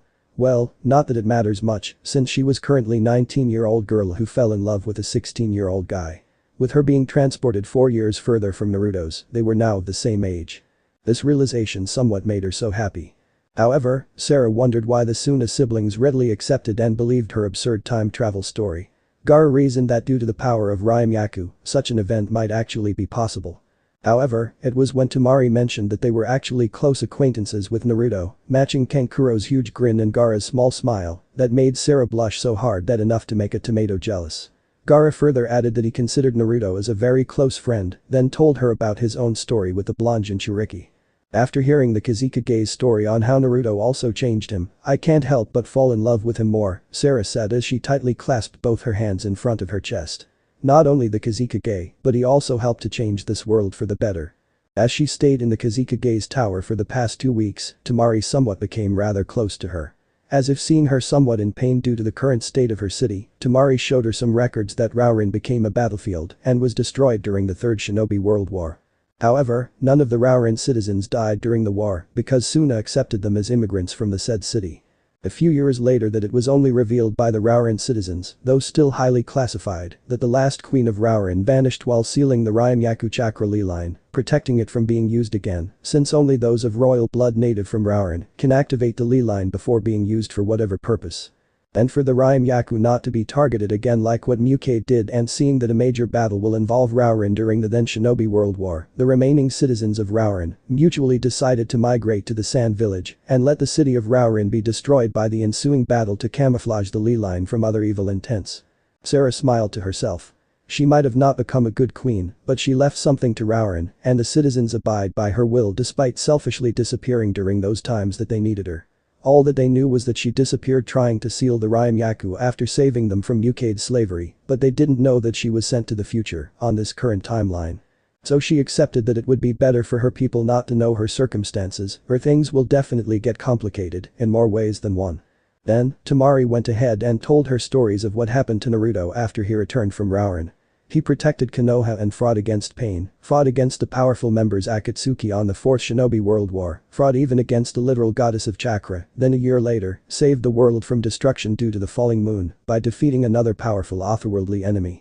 All the stories made her reaffirm her feelings and further fall in love with him not because of his achievements, but because of him being the same as who he is back then. It was then that she learned that the Naruto she fell in love with now has a fiancé named Hinata Hyuga, a heiress candidate from one of the most prestigious clans of the Hidden Leaf. According to Toneri, Hinata already loved Naruto way back during their childhood. It was only during the moon incident that Naruto realized this and accepted her feelings, thus becoming a couple. And this made her feel so sad, her heart suddenly felt a pain that she never thought possible. Fate and destiny made them meet each other. She fell in love with him. They got separated by space and time, yet fate and destiny once again do their thing. However, the very person she's chasing right now, believing that she can now able to reach, has now become much further to her than ever before. It's not that she can't just accept it. It was 4 long years for him. And with his character, it will only be a matter of time before he found that special someone who really cares for him. But for her, it was only a mere 2 weeks since they last saw each other due to the events concerning Mukade. That's why it was painful for her. He's the only one she needs right now. He's the reason why she ended up on this timeline. She basically only had him due to her current circumstances. Thinking about him, being with him, and falling in love with him felt so right. But right now, it felt so wrong. But she can't just give up on it. Not until she was able to meet him again even for one last time. That's why when the Kage summit and the news about Naruto were about to return after his more than a year disappearance, she had Gaara promise to make her meet Naruto no matter what. Gaara felt sorry for her, but this is the least he can do. That's why Gaara made such arrangements with Naruto during the previous Kage summit so he can visit Suna and have both him and Sara meet again. Sara brought her clasped hands to her forehead, as if praying that her feelings will reach the person of her affection with a lone tear, once again escaping her sad, longing eyes. On the outskirts a few kilometers outside Konoha. I still don't like it, Naruto grumbled. Both of them were in their mission gear, with Naruto wearing the same attire that he had when he returned to Konoha a few days ago, with Hinata wearing the same mission gear she had during the moon incident. He was now currently lying down on the ground, his head on Hinata's lap. Hinata, on the other hand, was lightly brushing Naruto's hair with her right hand. The two of them were currently on their way to Suna and on a quick break, resting under a huge tree. Well, we can't do anything about it, Hinata said, trying to be reasonable with Naruto regarding the law. However, she can easily understand why Naruto felt like this. She had loved him for so long. And now that she's finally able to walk side by side with him, it just feels so wrong having another woman entering their lives as a couple duo. The implementation of that feudal law, and the worst was that she must share Naruto with that woman in more ways than one. Those thoughts alone were painful enough for her. What if Naruto was forced to marry someone by the daimyos? What if Naruto was forced to marry someone who will use him as a mere trophy? What if someone tries to control Naruto using those arranged marriages? The most of the shinobi world, Uzumaki Naruto is a hero, a very powerful shinobi, and a future Hokage, yet only those who were close to him know what Naruto has been through that allowed him to make it up to this point. A lot of things were going on through her head. Indeed, the two of them don't like the new law. While Konoha did change some provisions within the law, both felt like they were being cheated in some form or another. Naruto wanted to protect Hinata's feelings. Hinata wanted to protect Naruto from being married to a woman who will possibly end up only using him for whatever selfish reasons. Hinata, do you want to leave Konoha behind and live with just the two of us? Naruto muttered the one thing that Hinata never thought Naruto would say. Leaving the village behind just for her. Hinata's eyes widened, surprised of Naruto's words. No. You can't do that, Naruto-kun. Hinata said, her face painted with worry and anxiety. You can't just abandon the village. You're the hero of Konoha. You've already been through a lot for you to make it this far. You can't just discard your dream of becoming the Hokage when it's already right before you. Hinata. It is not the village's fault. So please don't think about leaving the village and your friends and abandoning your lifelong dream. You can't do that just because you don't like the law that the daimyos implemented. Hinata said, returning to her calm demeanor. I am honestly so happy that you're thinking this much about me, about my feelings, Naruto-kun. My heart is jumping with joy hearing how you need only me and no one else. Naruto then stood up, then sat behind Hinata and hugged her from behind. Of course. I'm sorry, Hinata.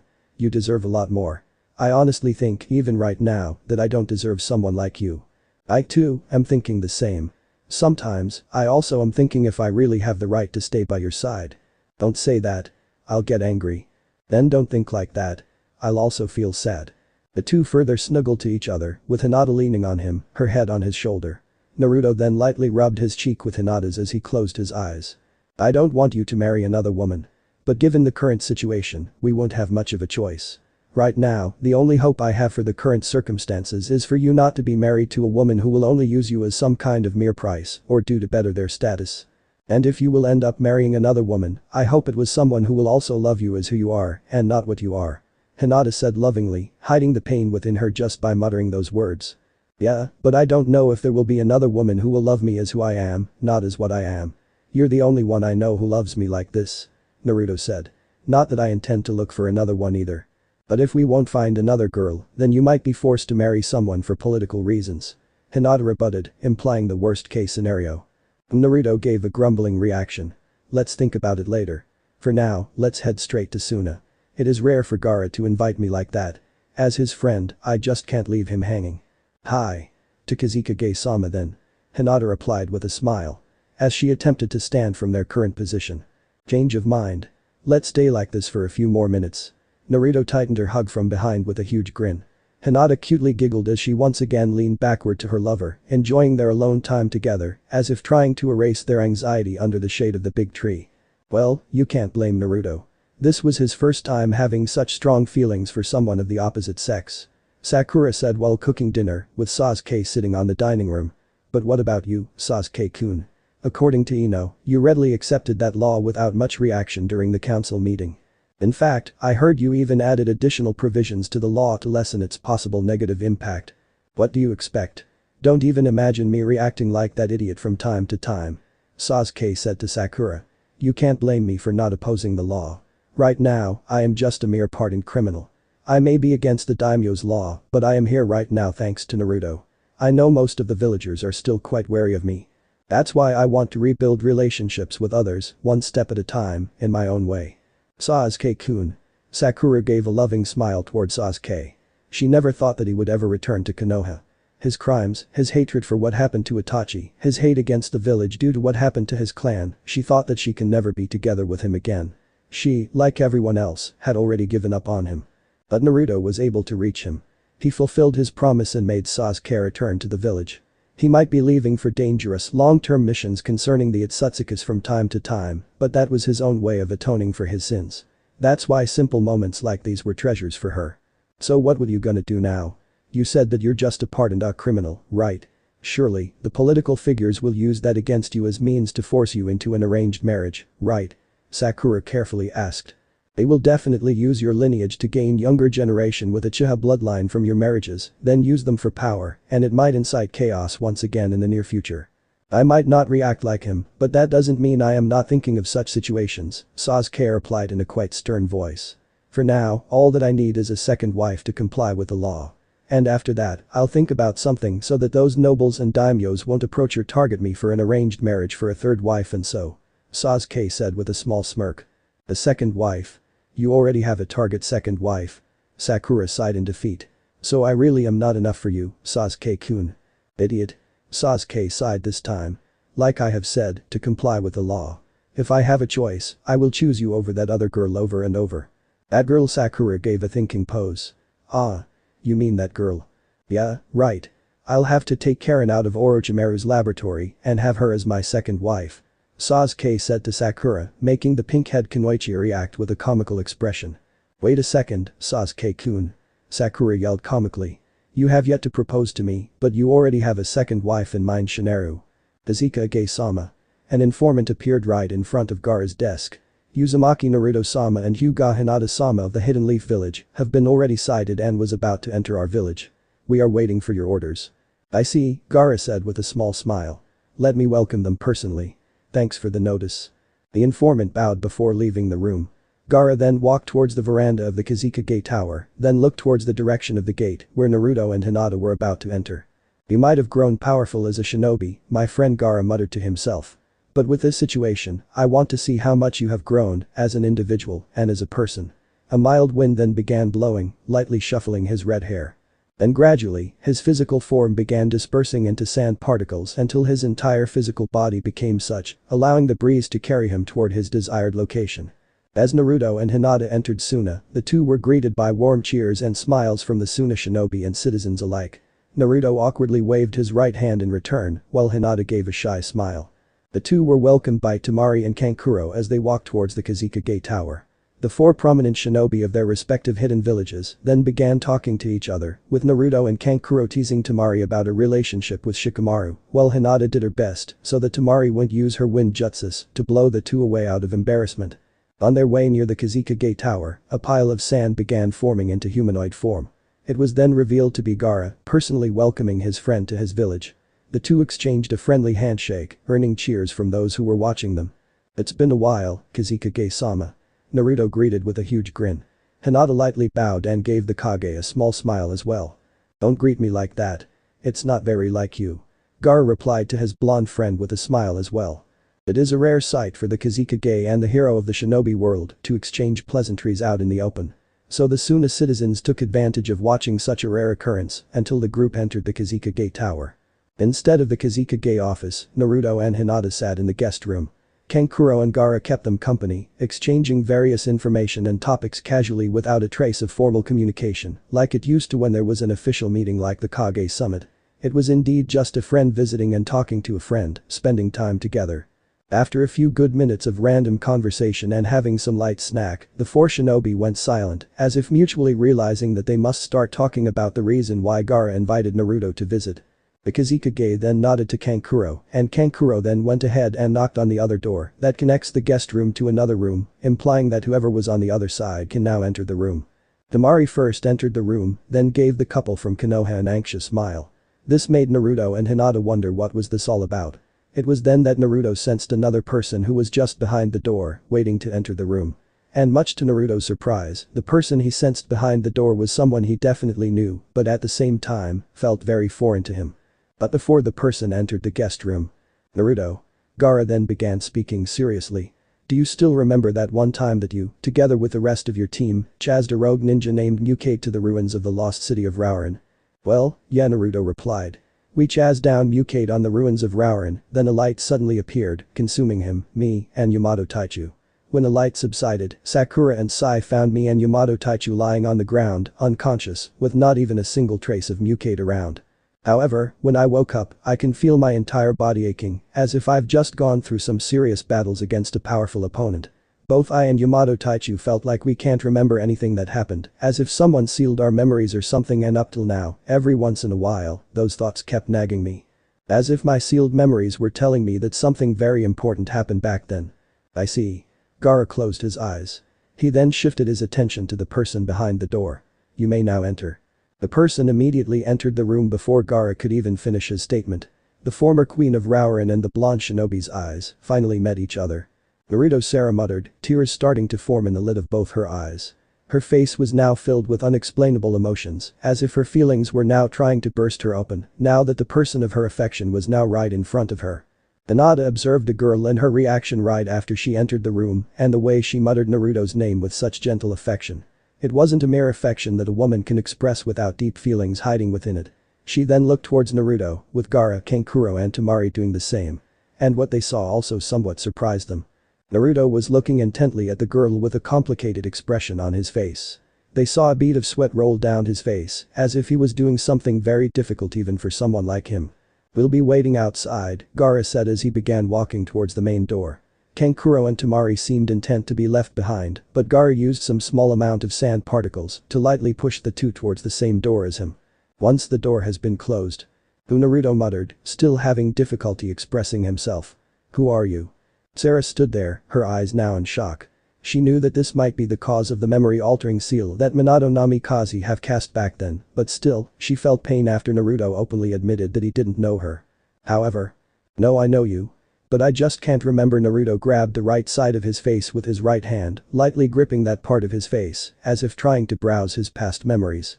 Naruto-kun. Hinata then held Naruto's left hand with both her hands. She immediately used her Byakugan to trace if something was wrong with Naruto's chakra circulation, but wasn't able to detect anything, making her feel more worried for her fiancé.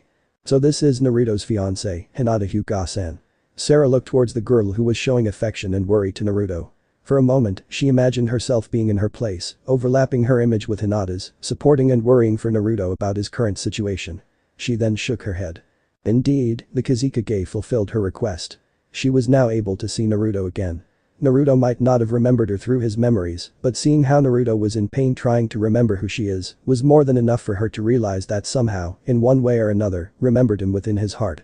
It was, indeed, more than enough for her. It should be. Sara then wiped away the tears falling down her eyes with her sleeves, then approached Naruto and Hinata, the former still lightly gripping the right part of his head, while the latter still gripping Naruto's left hand with both her hands, her expression filled with worry for him. Sara then gently kneeled in front of Naruto, then looked towards Hinata. I'm sorry. She gently said to the Hyuga girl. But for one last time, please let me hold him. Hinata nodded, but much to Sara's surprise, Hyuga's left hand reached her right hand, then led it to Naruto's left hand. Now both their right hand were now clasping Naruto's left hand. Why? Sara looked towards Hinata with a bewildered expression. I know that this is the first time that we have met. However, after I saw your feelings and emotions for Naruto-kun, I can't help but feel that I can easily relate to those feelings that you were keeping this entire time within yourself. Hinata gave a gentle smile to Sara. Hinata then placed her left hand on top of Sara's right hand. You know Naruto is who he is, not as what he is, am I right? Yes, Hinata-san. Sara's tears once again started rolling down her cheeks. Sara then also placed her left hand on top of Hinata's left hand. Sara then leaned closer, then have her forehead lightly touch the intertwined clasping hands between her, Hinata, and Naruto.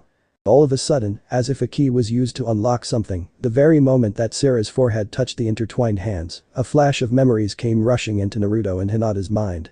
The memories showed how Naruto traveled back in time to fight against Mukade, how he fought together with his father, Minato Namikaze, and also, how he protected and saved Sara multiple times during the ordeal. He saw her blossom from an annoying childish girl into a rightful queen of Raurin. The sealed memories from the literal past have finally been unlocked. Naruto then returned to his real-life consciousness, then saw Sara, her forehead still touching their intertwined hands with Hinata, her gesture seemingly desperate for him to be able to remember her. At that moment, Sara then decided to let go of Naruto and Hinata's hands, then stood from her kneeling position.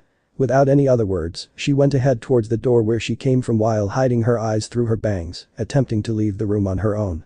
Wait. Hinata tried calling Sara, but she didn't respond. As soon as siblings who were listening outside the room had mixed feelings and reactions as they hear how the drama unfolded. After all, they still can't help but feel affected by the current turn of events that were currently unfolding on the other side of the wall. Before she could leave, Sara stopped for a moment, then looked towards Naruto. Thank you for everything, Naruto. I'm glad that I was able to meet you even for one last time. She said with a sad smile. You don't have to worry about me, for who I am, or what I am to you. You already have Hinata-sen right now. I am glad that she is the kind of girl whom you decide to spend the rest of your life with. I know and now I believe that she can make you happy." Hinata looked towards the red-haired girl, as tears were also forming in her eyes. "Goodbye Naruto." Sara then attempted to take another step, this time, away from Naruto's life completely. "Sara." Naruto muttered, completely stopping Sara's movement. Sara looked towards Naruto with a stunned expression, eyes widened. Him suddenly calling her name made her feel weak, and her emotions felt like they were about to burst open. "You idiot queen. Why did you follow me all the way here? You should have spent your time with your people," he yelled while standing up, his right index finger pointing to the former queen with his usual comical hyperactive demeanor, the gesture itself reminding Sara of how her beloved knucklehead usually acted during the time they spent together in the past. As soon as siblings got surprised as they heard the sudden yell from Naruto. Hinata, on the other hand, gave an anxious reaction due to the sudden outburst from her fiancé. "Do you remembered me?" Sara muttered, her eyes now once again starting to be filled with tears, but this time, not of sadness, but of happiness. "Of course. My old man might have sealed my memories from back then. But I can now clearly remember you, Sara." Naruto yelled once again towards her. "I'll ask you again, why did you follow me all the way here?" And before Naruto could finish his statement, Sara tackled him in an affectionate tight hug. She then buried her face into Naruto's chest, then released her long-kept emotions within her as she began crying like a lost child who just found her missing parent. Naruto then looked towards Hinata, as if afraid of what Hinata's reaction might be due to the sudden affection that she was receiving from another woman. But Hinata simply shook her head, then smiled towards him, with a silent "it's fine" lip movement. Naruto then simply placed both his hands on the crying girl's shoulder, then gave her a small smile of reassurance, the very same smile that changed her as a person as she is right now. So this part ends here. Alright, that's it for today's video guys, let me know in the comments section how was the story, and also don't forget to like, share and subscribe. I will meet you in another video, bye bye.